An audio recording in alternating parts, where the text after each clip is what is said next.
Hello class 9 students, welcome back. मैं हूं doctor दीपक और हम पढ़ रहे हैं बायोलॉजी। बायोलॉजी में जो टॉपिक हम पढ़ रहे हैं वो है cell, the fundamental unit of life.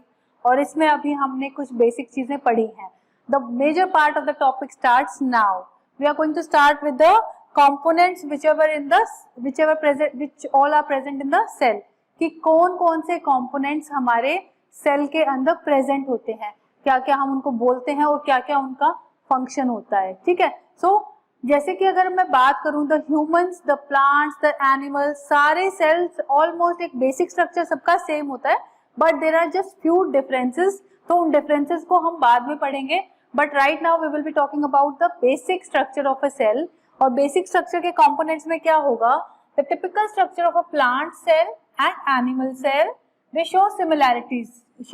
Similarities मतलब एक जैसे होते हैं, but however there are striking differences. कुछ डिफरेंसेस भी होते हैं। द बेसिक डिफरेंसेस जो दिए हुए हैं वो हम पढ़ रहे हैं अभी। There are two basic differences that are given here. एक तो जो होता है बेटा, जैसे एनिमल सेल होता है उसके ऊपर एक ही कवरिंग होती है जिसको हम बोलते हैं सेल मेम्ब्रेन, और जो प्लांट सेल होता है उसके अंदर सेल मेम्ब्रेन तो होती है पर उसके ऊपर एक और कवरिंग होती है जिसको हम बोलते हैं सेल वॉल। तो प्लांट सेल में दो कवरिंग हो गई और एनिमल सेल में एक कवरिंग हो गई। ठीक है।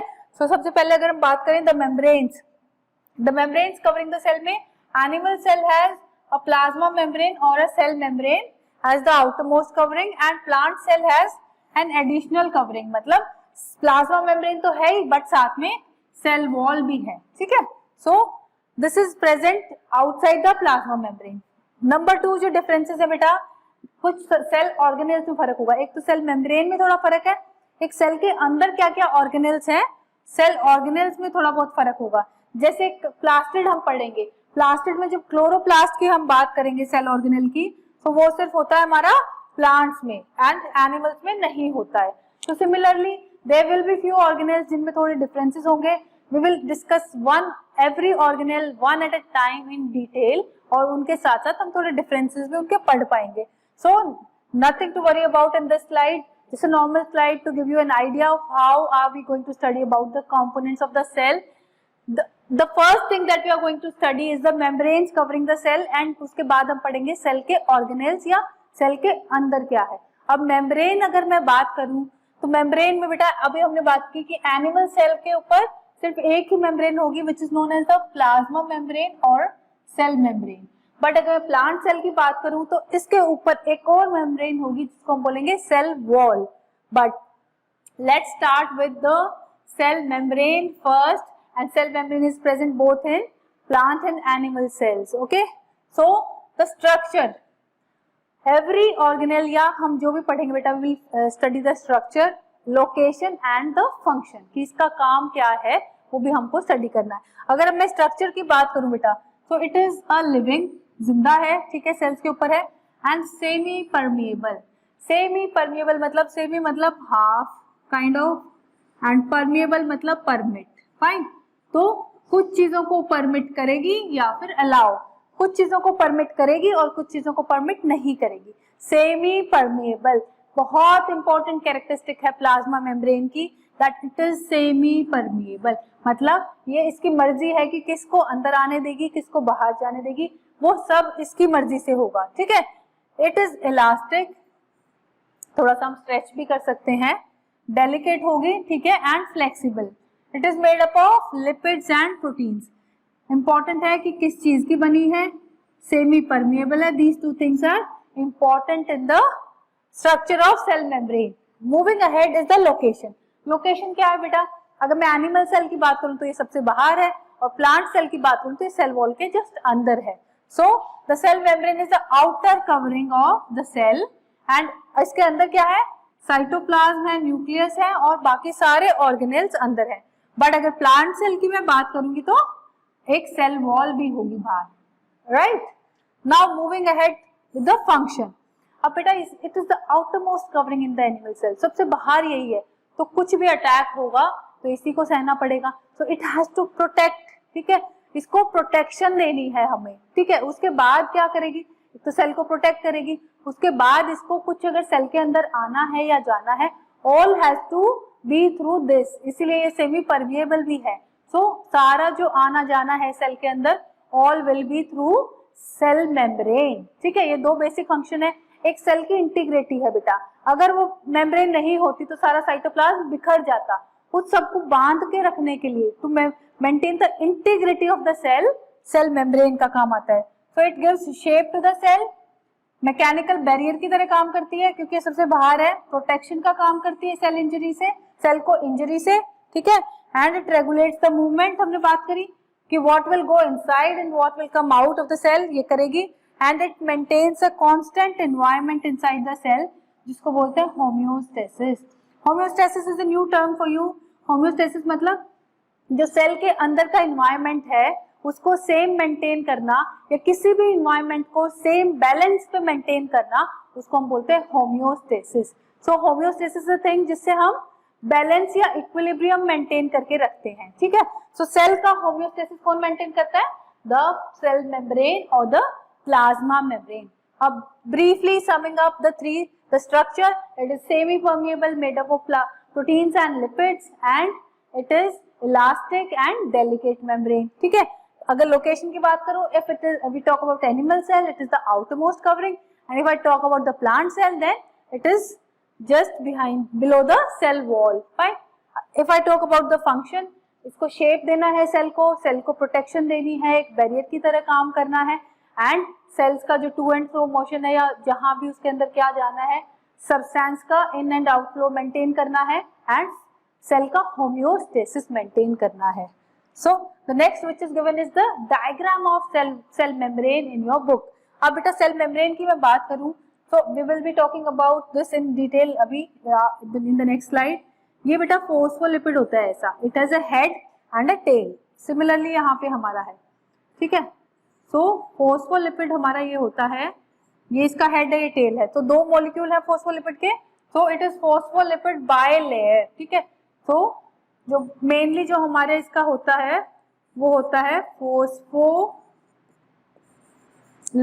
And since there are two layers तो फोस्फोलिपिड बाइलेयर। तो बेटा ये जो है ना, ये सारी जो लिपिड्स की मेम्ब्रेन है हमारे पास, फोस्फोलिपिड्स की, थोड़ी सी फ्लूइड है, मतलब थोड़ी सी नरम है, और इसके अंदर जो ये प्रोटीन्स है अलग अलग आप देख रहे हैं, this blue colour protein, this purple colour protein, ये बेटा इसके ऊपर ये बाहर एक और डार्क ब्लू कलर का, दीज आर द प्रोटीन्स जो इसके ऊपर अटैच हैं, और अगर इस प्रोटीन का काम यहाँ पे है तो ये थोड़ी सी फ्लूइड जैसी है तो ये यहाँ पे मूव कर सकता है। सिमिलरली अगर इसका यहाँ काम है तो थोड़ी बहुत शिफ्टिंग चल सकती है। तो बेसिक जो लेयर है वो है फोस्फोलिपिड की बाइलेयर, इसके अंदर प्रोटीन्स है, अलग अलग जगह पे हैं और अलग अलग फंक्शन करते हैं। So that is the basic structure. अब जब बेटा फर्स्ट टाइम किसी ने स्ट्रक्चर की बात की, जब कि सेल मेम्ब्रेन कैसी होती है, तो बहुत सारी theories I, but the most accepted और जब सबसे लॉजिकल थ्योरी है वो है फ्लूइड मोज़ेक मॉडल। ठीक है, फ्लूइड का मतलब होता है काइंड ऑफ लिक्विड, ठीक है, और मोज़ेक होता है बेटा अलग अलग तरीके से अटैच्ड होना। जैसे कई बार बहुत सारे पत्थर ऐसे ऐसे लगे होते हैं लाइन में, that is a mosaic arrangement, कि इधर भी लगा है अलग कलर का, इधर है, इधर है, डिफरेंट कलर्स के स्टोन्स कहीं चिपके हो तो मोज़ेक होता है। तो this is fluid mosaic model. इसका बेटा साइंटिस्ट बहुत इंपॉर्टेंट है कि किसने इसको दिया। So Singer and Nicolson, the scientist Singer and Nicolson, they gave this in 1972। उन्होंने बताया कि जो प्लाज्मा मेम्ब्रेन है उसका जो नेचर है वो होता है फ्लूइड, और प्रोटीन्स उसमें मोज़ेक की तरह इधर उधर रहते हैं। ठीक है, तो this model describe the plasma membrane is composed of a phospholipid bilayer. हम जो बात कर चुके हैं फोस्फोलिपिड की दो लेयर्स की, जो कि प्रोटीन मॉलिक्यूल फ्लोट करते रहते हैं इसके अंदर। ठीक है, सो this is the diagram of a fluid mosaic model, कि फोस्फोलिपिड की तो बाइलेयर है और जो प्रोटीन्स है हमारे फ्लोट कर रहे हैं, थोड़ा बहुत शिफ्ट भी हो सकते हैं। फाइन, तो समटाइम्स इट इज आस्क्ड कि सिंगर एंड निकोलसन ने कौन सी थ्योरी दी, कौन सा मॉडल दिया, कौन से ईयर में दिया और क्या बताया उन्होंने अपने मॉडल में। समटाइम्स इट इज आस्क्ड कि फ्लूइड मोज़ेक मॉडल किसने दिया, वो कैसा होता है, and what does it say about the structure of plasma membrane. Fine, so now we know the structure of plasma membrane, that phospholipid bilayer होती है, two layers होती है, मतलब बाइलेयर मतलब टू लेयर्स है। अब ईच फोस्फोलिपिड, अगर एक फोस्फोलिपिड के स्ट्रक्चर की बात करें बेटा, अब is composed of hydrophilic head and hydrophobic tail. Now we have two new terms which is hydro बेटा जहां भी आ गया that means water, so hydrophilic and one is hydrophobic. तो ये भी कुछ पानी से लेना देना है इन दोनों टर्म्स का. Let me tell you now. ठीक है, हाइड्रोफोबिक और हाइड्रोफिलिक में क्या फर्क है बेटा? हाइड्रोफिलिक इज जो पानी की तरफ अट्रैक्ट हो. ठीक है, कोई भी चीज फिबिक होगी. लाइपोफिलिक मतलब लिपिड्स की तरफ अट्रैक्ट होगी. फोबिक हाइड्रोफोबिक तो डर लगता है पानी से, wants to stay away from water, पानी से बहुत ज्यादा दूर रहने का मन करता है. ठीक है, किसी को भी आपको फोबिया होता है. फोबिया इज बहुत ज्यादा डर किसी चीज का, तो उसी फोबिया वर्ड से ही आया है फोबिक. तो हाइड्रोफोबिक मतलब जो पानी से दूर रहेगा, हाइड्रोफिलिक मतलब जो पानी से नजदीक रहेगा. So now phospholipid, each phospholipid का हेड जो है, हेड है, we have a structure like this. ठीक है, one is this is head and this is tail. अगर मैं एक फॉस्फोलिपिड का स्ट्रक्चर ड्रॉ करती हूँ तो ये ऐसा होता है, एक होता है हेड और एक होती है टेल. ठीक है, तो जो हमारा हेड है दैट इज हाइड्रोफिलिक, हमारा हेड जो है हाइड्रोफिलिक है और हमारी जो टेल है वो हाइड्रोफोबिक है.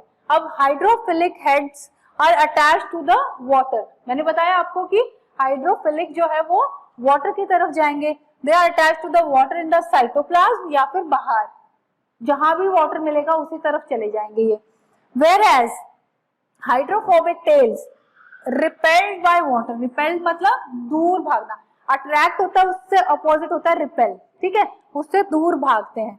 दे are repelled by water and attracted to each other. It is because of this attraction and repulsion that the bilayer is stable structure in spite of its fluidity. कह रहे fluidity है फिर भी एक structure बना हुआ है, बिकॉज जो हेड्स है वो बाहर की तरफ रहेंगे और टेल्स ऑटोमेटिकली अंदर की तरफ रहेंगी पानी से. ठीक है, so the arrangement is fluid because of various macromolecules embedded in the phospholipid matrix can move around the surface of the cell. वो यही कह रहे हैं कि जो अरेंजमेंट हमने बात करी फ्लूइड मोज़ेक मॉडल में, कि जो अरेंजमेंट है फ्लूइड है तो थोड़े बहुत जो प्रोटीन्स हैं वो हल्का फुल्का मूवमेंट कर सकते हैं. Owing to its fluidity, such membranes are often called plasma. वो कह रहे हैं मेम्ब्रेन तो ये सेल की थी इसलिए हमने इसको बोला सेल मेम्ब्रेन, बट हम इसको प्लाज्मा मेम्ब्रेन भी तो बोल रहे हैं क्योंकि प्लाज्मा मतलब थोड़ा सा लिक्विड टाइप का जो होता है, तो plasma membrane because it is fluidic in nature. अब जो हमने बेटा बहुत बातें कर ली फॉस्फोलिपिड बाइलेयर की. So this is the head, phospholipid का हेड है ये बेटा, and this is the tail. Now this is one structure, one phospholipid जिसका हेड है और ये टेल है. ये दूसरा फॉस्फोलिपिड है जिसका हेड यहाँ और टेल यहाँ. Now the head is hydrophilic, head is hydrophilic और जो टेल है वो हाइड्रोफोबिक है. तो यहाँ पे क्या है बेटा, यहाँ पे सेल है, सपोज ये सेल है और ये सेल की मेम्ब्रेन है. अब सेल के अंदर की तरफ साइटोप्लाज्म होगा जिसमें पानी होगा, तो जो हेड है हमारे हाइड्रोफिलिक है वो आ जाएंगे इस तरफ. अब जो ये सेल के बाहर है बेटा, this is outside the cell. Extra cellular मतलब outside the cell, outside, fine, outside. और इंट्रा सेलुलर मतलब इनसाइड. तो ये तो सेल के अंदर वाली साइड है और जो वो है वो बाहर के सेल के बाहर वाली साइड है. सो द हाइड्रोफिलिक पार्ट जो भी होगा विच इज द हेड, वो या तो अंदर की तरफ होगा और या बाहर जो पानी होगा उसकी तरफ होगा, और जो टेल्स है वो आपस में आ जाएंगी. इसकी वजह से एक स्टेबल स्ट्रक्चर बन जाता है हमारा फॉस्फोलिपिड बाइलेयर का. अब this model is called mosaic. हमने बात कर ली फ्लूइड है, अब मोज़ेक क्यों है ये? That the membrane is made up of many different constituents like proteins, थोड़े बहुत कार्बोहाइड्रेट्स भी हैं, and lipids, ये सब कुछ है इसके अंदर, which make the surface of the cell similar to the individual tiles या पत्थर जो मैं बता रही हूँ कलरफुल हम लगा देते हैं कहीं पे, तो वैसा मोज़ेक पैटर्न बन जाता है इसके बाहर. This complex structure allows the membrane to perform multiple functions and certain proteins may act as channels allowing particular molecules to pass through the membrane while others may serve as receptors. अब क्या होगा बेटा, that we have a cell, उसके बाहर एक membrane है जो कि सेमी परमिएबल है, वो किसी चीज को तो आने देगी और किसी चीज को जाने देगी, किसी चीज को मना कर देगी. तो बेटा जो स्ट्रक्चर होता है हमारी सेल मेम्ब्रेन का, उसके ऊपर जो प्रोटीन्स होते हैं वो इस चीज में हेल्प करते हैं कि किसको अंदर आने देना है और किसको बाहर जाने देना है. So now we have talked about the structure in detail. Structure हमने डिटेल में बात कर ली। हमने फंक्शन में पढ़ा कि जो ट्रांसपोर्टेशन होना है सेल के अंदर बाहर का वो होगा प्लाज्मा मेम्ब्रेन के थ्रू।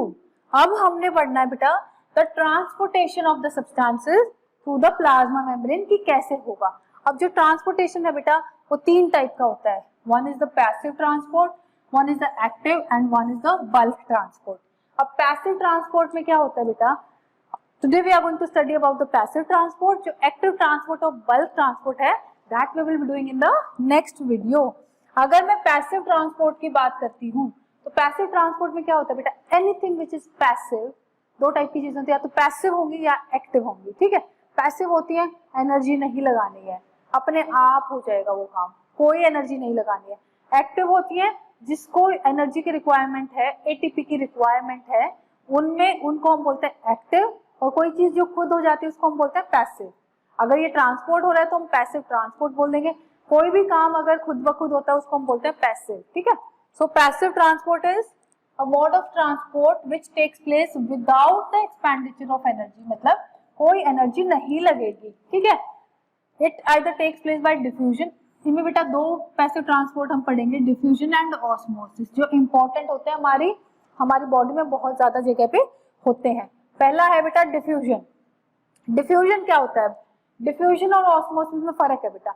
डिफ्यूजन की अगर मैं बात करूं, if I am taking a glass of water और उसके अंदर मैंने नमक डाल दिया, ठीक है, तो जो नमक की मूवमेंट है वो तो होती है डिफ्यूजन, और जो पानी की अगर कोई मूवमेंट हो तो उसको हम बोलेंगे ऑस्मोसिस। ठीक है, तो डिफ्यूजन जो होगी is the process in which movement of molecules take place. अब मॉलिक्यूल वो किसी भी चीज का हो सकता है, from a region of their higher concentration to the lower concentration। concentration ये होती है बेटा कि उस पानी में या उस सॉल्वेंट में कितना है सोल्यूट, या फिर जैसे अगर मैं एग्जांपल लेती हूँ नमक का, तो 1 ग्लास पानी में कितना नमक मैंने डाला है वो उसकी कंसंट्रेशन हो जाएगी। मैं जितना ज्यादा नमक डालती जाऊंगी वो उतना ज्यादा कंसंट्रेटेड होता जाएगा। ठीक है, तो अगर मैं बात करूं, सपोज मैंने 2 ग्लासेस लिए, 2 ग्लासेस मैं लेती हूँ यहाँ पे, ठीक है, एक में बहुत सारा नमक है और मैंने दूसरा ग्लास लिया, ठीक है, इसमें बहुत कम है नमक, बस इतना नमक है, और it has so much of salt. ठीक है, अब मैं इन दोनों को मिक्स कर देती हूँ सपोज एक बीकर में। ठीक है, बीच में एक मैंने कुछ लगा दिया है, जैसे ही मैंने इसको मिक्स कर दिया, ठीक है, तो अगर मैं इसको मूवमेंट को मैं इसको हटाती हूँ तो यहाँ का सॉल्ट यहाँ जाएगा, ऑटोमेटिक सी बात है, बिकॉज यहाँ पे बहुत ज्यादा कंसंट्रेशन है और ये कम कंसंट्रेशन है, तो ये कंसंट्रेशन ज्यादा है और ये कंसंट्रेशन कम है। सो हायर कंसंट्रेशन से लोअर कंसंट्रेशन पे जाना, ये ज्यादा कंसंट्रेशन थी और ये कम है, हायर कंसंट्रेशन से लोअर कंसंट्रेशन पे किसी मॉलिक्यूल का चलना अपने आप, उसको हम बोलते हैं diffusion. Till the concentration become equal on both the sides.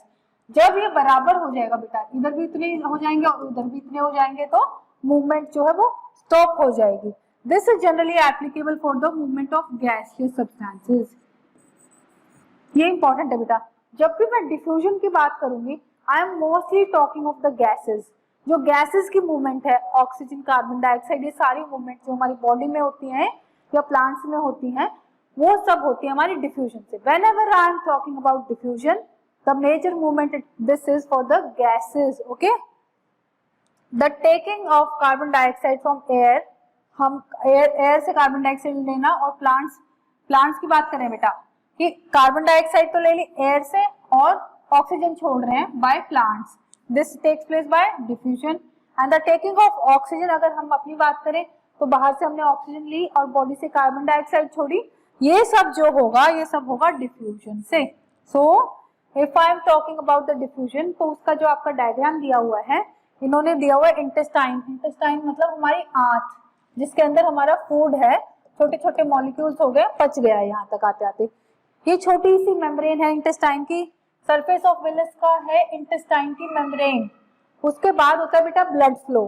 ठीक है, ब्लड फ्लो में क्या होता है हमारा, इधर है ब्लड, अब ये खाना पच चुका है, ये हमको यहाँ से यहाँ पहुंचाना है। अब यहाँ से यहाँ कैसे पहुंचेगा, यहाँ बहुत सारा खाना है, ब्लड में खाना है नहीं, सो ये दिस इज हाई कंसंट्रेशन से और लो कंसंट्रेशन पे जा रहा है। ठीक है, हाई कंसंट्रेशन से लो कंसंट्रेशन पे जा रहा है तो इसको हम बोल रहे हैं डिफ्यूजन से हो रहा है, ठीक है। सो this is one of the examples of diffusion occurring in our body. अब डिफ्यूजन का बेटा हमारे यहाँ क्या क्या काम है, ठीक है। It helps in the uniform distribution of substances in the cytoplasm. ऐसा नहीं है कि सेल के कोने में सब कुछ पड़ा है, एक तरफ सेल खाली है, क्योंकि वो डिफ्यूजन से इधर उधर चला जाएगा। उसके बाद बेटा हमने बात करी कि ये रेस्पिरेशन में, हमारी ह्यूमंस में रेस्पिरेशन हो रही है, ऑक्सीजन ले रहे हैं हम, कार्बन डाइऑक्साइड छोड़ रहे हैं, वो डिफ्यूजन से हो रहा है। फोटोसिंथेसिस हो रहा है, मतलब प्लांट्स जो है कार्बन डाइऑक्साइड ले रहे हैं और ऑक्सीजन छोड़ रहे हैं। All this is taking place by diffusion. तो फ्लावरिंग प्लांट्स में क्या हो रहा है, it helps in attracting insects for pollination. जैसे क्या होता है, उनका जो खुशबू होती है फ्लावर्स की, वो आसपास के एरिया में चली जाती है और वहां पे हमारे इंसेक्ट आ जाते हैं उस खुशबू से अट्रैक्ट होके, तो खुशबू जो है डिफ्यूजन से फैल रही है एयर में, ठीक है। With the help of diffusion nutrient chemicals gets absorbed in the cells in intestine. जो आपका डायग्राम दिखाया है हमने कि इंटेस्टाइन में जो सेल्स में एब्जॉर्प्शन होती है वो सब होती है हमारी डिफ्यूजन की हेल्प से। तो डिफ्यूजन रेस्पिरेशन में काम आती है, डिफ्यूजन ट्रांसपिरेशन में काम आती है, डिफ्यूजन हमारी फोटोसिंथेसिस में काम आती है और डाइजेशन में काम आती है, ठीक है। उसके बाद जो सेकंड मूवमेंट है पैसिव, सेकंड पैसिव ट्रांसपोर्ट है, वो होता है हमारा ऑस्मोसिस। ऑस्मोसिस में क्या होता है बेटा, जो मूवमेंट है वाटर मॉलिक्यूल्स की होगी, ठीक है। वाटर मॉलिक्यूल्स में क्या होगा, द मूवमेंट ऑफ सॉल्वेंट, ज्यादातर केसेस में सॉल्वेंट मतलब जिसमें कुछ घुला है, अब वो होता है हमारा वाटर ज्यादातर केसेस में। From a solution of their higher concentration to, वही higher concentration to lower concentration पे वाटर मॉलिक्यूल्स मूव करेंगे through a semi permeable membrane. Semi permeable membrane मतलब किसी चीज को अलाउ करेंगे तो वो सिर्फ वाटर को अलाउ कर रही है। Suppose talking again about the same example, यहाँ एक सेमी परमिएबल मेम्ब्रेन है ये, जो कि सिर्फ वाटर को अलाउ कर सकती है और सॉल्ट को अलाउ नहीं करेगी, ठीक है। यहाँ पे हमारा सॉल्ट बहुत ज्यादा कंसंट्रेशन में है और यहाँ पे कम कंसंट्रेशन में है, पर पानी कहाँ ज्यादा है, वाटर मॉलिक्यूल्स तो यहाँ ज्यादा है ना, तो वाटर की अगर मैं बात करूं तो यहाँ ज्यादा है और यहाँ पे जो है वाटर कम है। अब क्या होगा, ये मेम्ब्रेन जो है ये सॉल्ट को यहाँ नहीं जाने देगी, तो ये क्या होगा, ये वाटर इधर आने लग जाएगा। तो the movement of water molecules will take place now, क्योंकि मेम्ब्रेन है बीच में, सॉल्ट उस साइड नहीं जा सकता है। इस मूवमेंट को जो है बेटा हम कहते हैं ऑस्मोसिस, ठीक है। अब क्या कह रहे हैं, if a cell is the environment in hypertonic solution. अब बेटा क्या होता है, let's see the next slide, मैं आपको दिखाती हूँ, ये दिखाती हूँ। अब क्या होगा, अगर टॉनिक की मैं बात करूं, अगर सपोज ये हमारा एक सेल है और इसमें मानो इतने मॉलिक्यूल्स हैं, ठीक है, और इसी के बराबर के मॉलिक्यूल्स बाहर हैं हमारे, इसको हम बोलते हैं आइसोटोनिक, कि जितने सेल में है उतने ही बाहर है। आइसो मतलब सेम, कि उतने ही बाहर है और उतने ही अंदर है, ये आइसोटोनिक है हमारा। अब हाइपोटोनिक मतलब बाहर के मॉलिक्यूल्स कम हो गए हैं और अंदर ज्यादा है, ठीक है। हाइपरटोनिक मतलब बहुत ज्यादा हो गए बाहर के और अंदर कम है। अब क्या होगा बेटा, अगर मैं ऑस्मोसिस की बात करूं, ये आइसोटोनिक है, इतने ही सेल के अंदर है और इतने ही बाहर है, तो जितना सेल से बाहर जाएगा उतना ही थोड़ा बहुत सेल में आ जाएगा। सो आइसोटोनिक में जो है हमारा ज्यादा कोई मूवमेंट होती नहीं है। अब इसमें क्या होगा, ये जो सेल है इसमें कंसंट्रेशन ज्यादा है और बाहर कम है, तो वाटर क्या करेगा, water will start moving inside.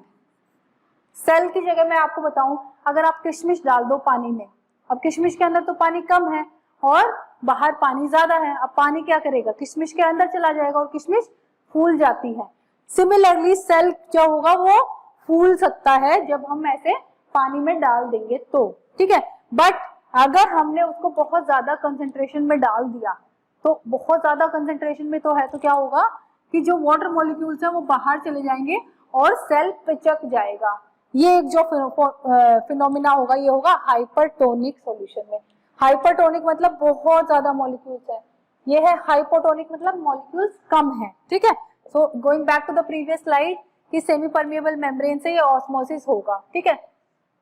इसमें क्या कर रहे हैं कि movement of water molecules, the movement of water molecules take place, ठीक है, from the cell into the outside solution अगर हाइपरटोनिक में है तो। फर्स्ट कंडीशन है कि हाइपरटोनिक सॉल्यूशन अगर है हाइपरटोनिक है तो क्या होगा, बाहर बहुत ज्यादा कंसंट्रेशन है तो सेल से बाहर जाने लगेंगे वाटर मॉलिक्यूल्स, ठीक है। अगर हम बात करें तो बहुत ज्यादा बाहर चले जाएंगे तो पिचक जाएगा, इस प्रोसेस को हम बोलते हैं एक्सोस्मोसिस या फिर प्लाज्मोलाइसिस। एक्सो मतलब बाहर, एक्सोऑस्मोसिस बाहर की तरफ चला गया पानी, ठीक है, और प्लाज्मोलाइसिस, ठीक है। अब क्या होगा, इससे श्रिंकेज ऑफ सेल हो जाएगी, मतलब सेल छोटा हो जाएगा, ठीक है। अब दूसरी कंडीशन आ गई बेटा, द सेकंड कंडीशन इज कि अगर हम सेल को हाइपोटोनिक सॉल्यूशन में प्लेस कर दें, जिसमें कंसंट्रेशन हाइपोटोनिक सॉल्यूशन बाहर बिल्कुल कम कंसंट्रेशन है, तो सारा जो पानी है अंदर चला जाएगा सेल के अंदर, so the movement of water molecules takes place from the outside solution into the cell, ठीक है, बाहर से अंदर की तरफ आएगा और सेल फूल जाएगा। This process is called endoosmosis, endo मतलब अंदर, एंडोऑस्मोसिस और इम्बाइबिशन, ठीक है। This results in the swelling of cell. अब मैं इसको बेटा दोबारा से मैं एक्सप्लेन करती हूँ आपको इस डायग्राम से। हमने पहले बात करी, सबसे पहली कंडीशन हमने बात करी आइसोटोनिक सॉल्यूशन है और सेल है, जितने मॉलिक्यूल बाहर जाएंगे उतने ही अंदर जाएंगे, ना सेल छोटा होगा ना सेल बड़ा होगा, ठीक है। अगर मैं यहाँ बात करती हूँ हाइपोटोनिक सॉल्यूशन में है, अगर सेल हाइपोटोनिक या डाइल्यूट सॉल्यूशन में सेल रखा है तो बहुत सारे वाटर मॉलिक्यूल सेल के अंदर जाने लगेंगे, इसको बोलते हैं हम एंडोऑस्मोसिस। और एंडोऑस्मोसिस मतलब सेल के अंदर वाटर मॉलिक्यूल्स का आना, इसको हम बोलेंगे एंडोऑस्मोसिस और इम्बाइबेशन, ठीक है। अब ये तो हो गया हमारी सेकंड कंडीशन। थर्ड कंडीशन में क्या है बेटा, जो बाहर का जो सॉल्यूशन है वो बहुत ज्यादा कंसंट्रेशन में है, ठीक है, तो जो सेल का जो वाटर है वो सारा बाहर जाने लग जाएगा, ठीक है। तो इसमें सेल होगा हमारा श्रिंक, छोटा हो जाएगा सेल साइज में, ठीक है। थर्ड कंडीशन में सेल छोटा हो जाएगा और इस प्रोसेस को हम बोलते हैं प्लाज्मोलाइसिस या फिर एक्सोऑस्मोसिस, ठीक है। Now we have three conditions. Isotonic में सेल को कुछ नहीं होगा, इसमें सेल की स्वेलिंग हो जाएगी, हाइपोटोनिक में सेल की स्वेलिंग हो जाएगी या फिर एंडोऑस्मोसिस और इम्बाइबेशन होगा।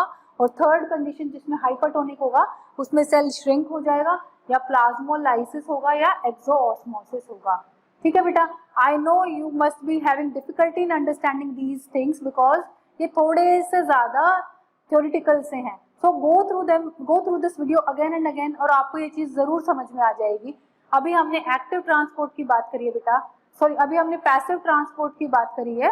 पैसिव ट्रांसपोर्ट में हमने पढ़ा है osmosis and diffusion, and active transport and bulk transport we will be doing in next video. Till then, keep smiling and stay safe.